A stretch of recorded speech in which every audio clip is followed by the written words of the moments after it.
Found out my dad wasn't my biological father through a DNA test. In 2022, decided to take an ancestry DNA test out of curiosity. The results were shocking.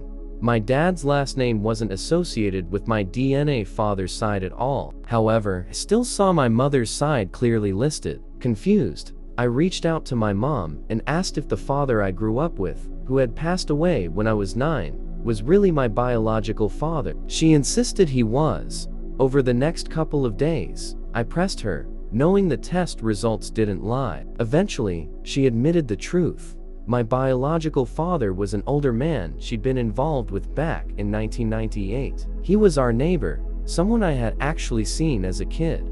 Never knowing he was my real father, I started digging deeper and tried to get in touch with him. I reached out to some relatives, but he was hard to contact, especially since he was older. I managed to connect with a former roommate of his from Austin, Texas, who lived with him around 1996 to 1997. She told me a lot about him and how he cared about my mom's kids, often talking about flying out to my hometown to meet us and take us on ATV rides. But she hadn't heard from him since 2002. In 2022, I finally reached the person who was taking care of him. Unfortunately, she accused me of lying and being after money, and she told me never to call that number again. Years passed, but my curiosity never faded. In 2024, I tried once more, reaching out to another contact listed on white pages. This time, I learned some news. My biological father had passed away in June 2024. I never got the chance to meet him,